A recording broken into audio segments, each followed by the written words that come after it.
Welcome back, Crimson Warriors and readers. This is Admin Sophia here with a site Q&A. Now, these are questions I've been asked in the past. Haven't had any new questions, and also I added some just silly questions, but just kind of to give you an idea what the site's all about. Okay, let's get started. Question 1. What is the present day Crimson like? World like? Well, let's see. Let's put it in basic term. It's like for the most part, if your town's been ravaged, it's pretty much like post-apocalyptic. If a city is owned by a particular person or vampire coven or a lichen, they've probably taken care of it and they've made their own advancements and everything to the point, they made it to exactly where they want. But for the most part, if you've been struck by the war, it's post-apocalyptic. It is like pure chaos half the time. And if you happen to live in a city that is not always being ravaged all the time, then your city that you're living in is protected by some person that makes sure the stuff doesn't get messed up. And they take care of their own. Now, and that's all depending on where you are. And like if you were in South America, those are bloodlands. Those are pretty much anything goes. If there are villages left there, they're probably ravaged every other day, or even if they're not, like they have time in between, but the people there are probably at fear at all times, and they don't have like this kind of is there ever going to be a good day, because their good day is when they're not being like feeling the backlash of war. Okay. So, and that goes for all the bloodlands. Like there's bloodlands in Africa, there's bloodlands in Asia, you know, and just everywhere that there is. But when there's a major city, that means that the person that has that territory has taken care of it, has developed it, has made it it's like protected under their authority, whether the people living there know it or not. They're pretty much kind of like under their authority because they pretty much own that part of their town. So, and that's just how it is. And even on the outskirts of major cities, there's a lot of ruined buildings because of they even if you can keep up with the upkeep of a city, there's always going to be the little bit of ruins here and there, because places go amiss, and no one really, it goes in the back of people's mind and everything like that. So that's pretty much how the Crimson War world is like as it stands, because and like I said, if you unless you have not been affected by the war, you you are pretty much living in kind of a crazy house, unless you're protected. And if you're protected, good, because you got lucky on that. Okay, let's go move on to our another question. And the next question is, since the war became public over 1,000 years ago, does that change human history? Oh, yes, it does. It changes it a lot. So much so you would not even, really, it wouldn't be no more.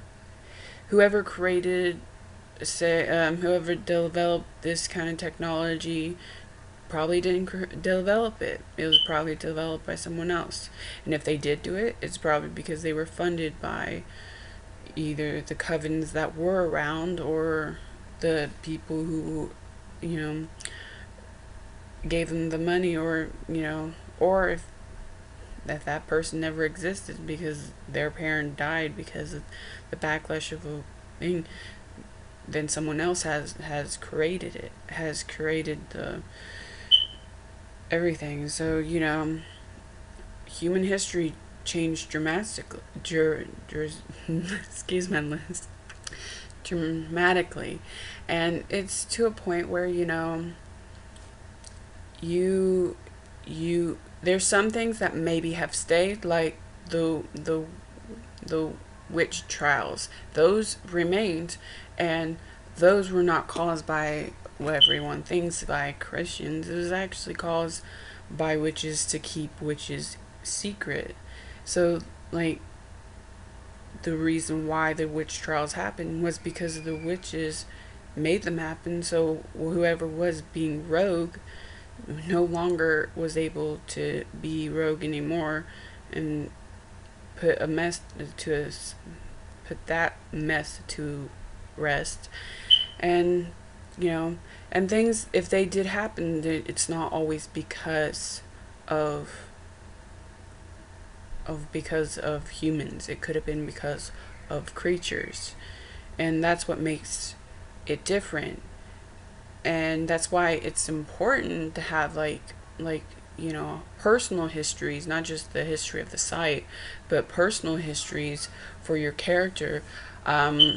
I have been lacking on my histories and stuff like that because the rule change, but that is one of my favorite parts, is because then everything changes, everything goes like crazy, and like you can make everything different or make everything the same but have a different reason why it happened. And human history has changed since the world war has become public. It has changed dramatically. Dramatically. That word just does not like me. Okay. And that's the end of that question. Oh my gosh, I kind of felt a little breathy on that one. So, how does real world technology, mainstream entertainment fall into this fantasy world? Okay, this fantasy world is technically Earth. Just added some lycans, witches, and vampires to go along with everything. What makes it different? How does our real world technology, like if like you want to mention a show, well, you got, like, if you're mentioning a show that we watch every day here, like in our real world, into the actual the site, like in your role playing with your characters, then someone created that, like probably a vampire, and if it was human, it has different agendas, like all the technology. Who knows? Freaking Savani Black could have made internet. Who knows?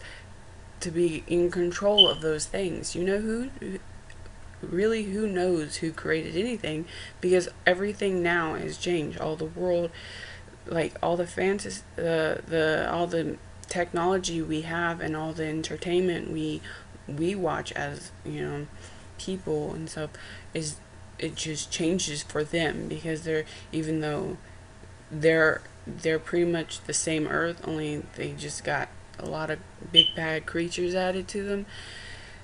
But, and also, you gotta understand, technology, if it wasn't developed, it probably stagnated in a lot of different countries. Like a lot of different people and their technology probably would have remained very simple and very not like back when they had no phones, they have nothing, because technology hasn't progressed because of the backlash of the war.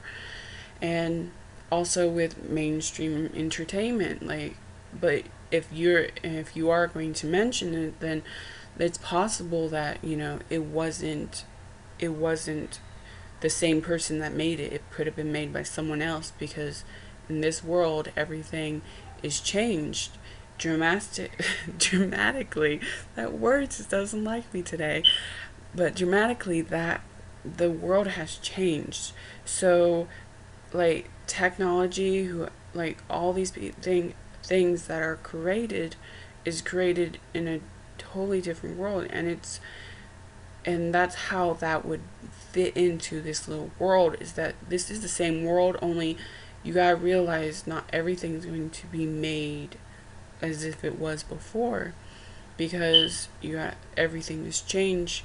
And if there are companies or business people who are going to make these technology and to make mainstream entertainment for, you know, us to role play that they watched, or did the like write about this different thing, then that's because those companies or those people made it.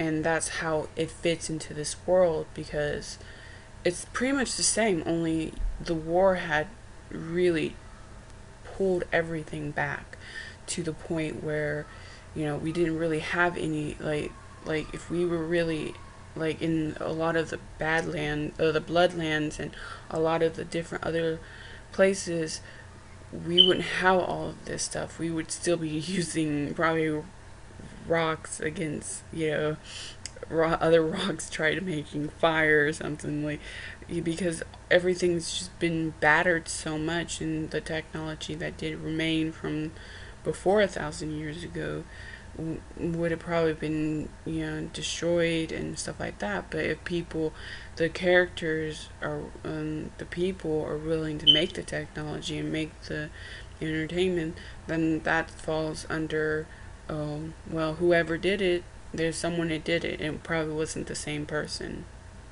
Okay, I got that one done without too many mistakes, but dramatically is not my word today. Oh, if you had to say Crimson War was like a board game, which one and why? Okay, if I had to say it was like a board game, I would have to say it was most like Risk. Because Risk is about conquering and is about taking other people's land and fighting, and it's a simple board game with little tiny little people, and little cards saying you can push forward and stuff like that. But I think that's more like it, because it's about strategy. It's about strategy, and that's pretty much what Crimson War is about, because this is, no matter how much, it is a war. We might have like all kinds of this other stuff going on the sideline, but at the end of the day, it's a war RPG, and all war really is strategy and who's going to make the next move, and all that kind of stuff. And also, with like Risk, you gain territory by conquering other people, and that's what you can do on Crimson War. Like, you can earn like territory by just doing contests and stuff like that, or getting more people in your coven. And the more you get in your coven, the more people you get in your coven, the more territories you get. And then the more territories you get, the more you can expand onto other different things. That's pretty much what Risk is all about, and that's what I think that Crimson War is most like, is like Risk. And war can be fun as long as it's only game wise, to me, because real war is hellish. How does territories make role playing interesting? Well, I did kind of explain that, how it makes it interesting, but like, let's say we had two different coven, like a coven or clan, like two different groups trying to go for the same, and just they could have this big battle and stuff like that, and it makes it more to the point where you are actually like fighting for this stuff. You can actually make an actual a thread just based on fighting over this piece of land, And yes, though you do earn them from the how many people you get in your group or from your wins, but you can actually play it out as well, like how the fight actually went. It's, you just don't have to just like, oh, I earned this and I'm done, you know. You can make it interesting and great. When you get your territory, you can always, you can possibly even win your own like little skin to put, have that every time you go into that that box, and your skin is gets to be displayed and everything like that. And instead of having to look at the skin that we have up all the time, like looking at you just like, okay, well, I want something that more fits my character or more fits the clan or the coven that I'm in. So, and then you get to have that. And you know, and it makes it interesting. And honestly, sometimes, you know, when you're like have your own, like let's say you have a house and your character have its own room, you know, you could be like, you know, it's it also notes that you can know which people are going to just be able to go into your role play, because you know if it's going to be in your room and this other person, you know, wants to role play, but they can't just go into your room because, you know, that's not they you and the role play in the world of this world, you have, they don't know each other, then they wouldn't be able, that person wouldn't be able to just go into that person's room. So the territory makes it easy to negate freaking all trouble and everything. So with that, you can actually have know that only certain people can role play with that scene, because it's not just for anyone. We don't always have to put open or just exclusively with these people, because there's only a certain number of people who are allowed in that particular area.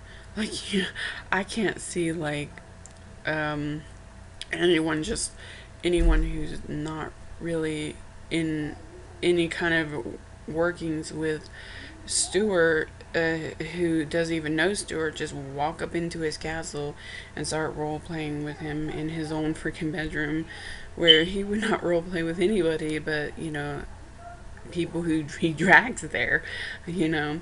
So it helps like in a lot of different ways. Territories just can be fun in a fun way, and they can apply to any kind of situation. So that's my answer to that question. Let's move on.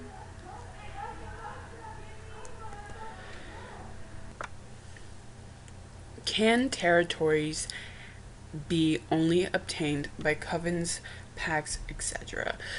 No, they can be by anyone, individual or covens, pacts, etc. It's not based on any one, like one group or anything. It's based on, you know, if you get a win, you can use it towards getting a house for your character. Or if you get a win, you can get into a district area or a part of the city for your character.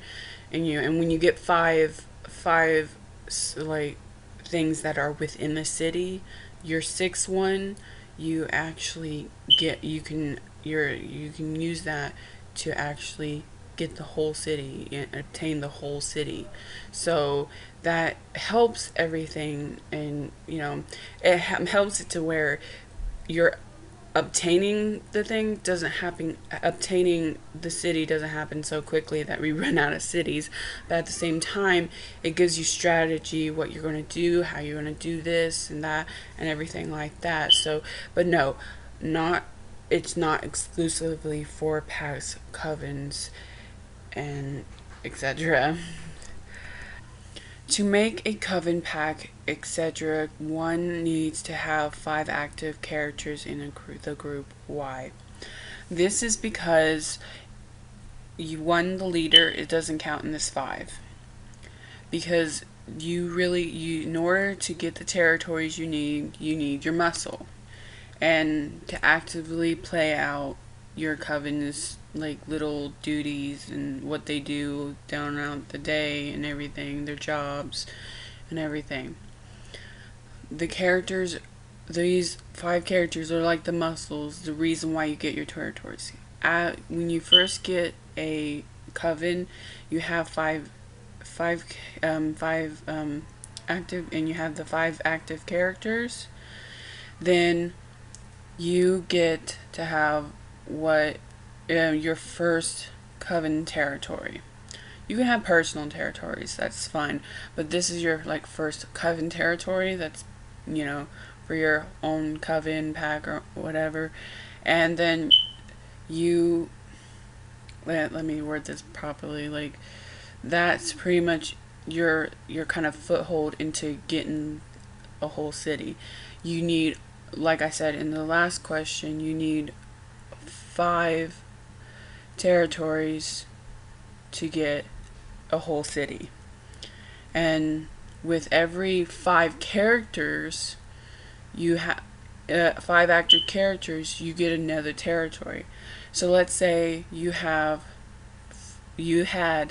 5 characters already, and then 5 more suddenly joined your coven, and then you got 10. That means you have 2 territories without using any wins from monthly games or any contests that we hold. You already have 2 territories just by having members in your group. So that's why that is like that, because each 5 people represents how much more muscle you need in order to gain more territory. It's kind of to make it more realistic, and also harder to just like, oh, I claim this city, you can't have it, da da da da. You know, you can't just be like, oh, I claim the city, and then, because you have to. It's like in real life, you earn that territory by fighting whatever gangs or whatever to earn to be to control that territory. And that's the same way that it's done in kind of like more realistic terms. And you can do it with your own characters, or you can do it with characters of other people who want to join your coven or pack. It's just depending on everything that is going on in your group. And there goes that question.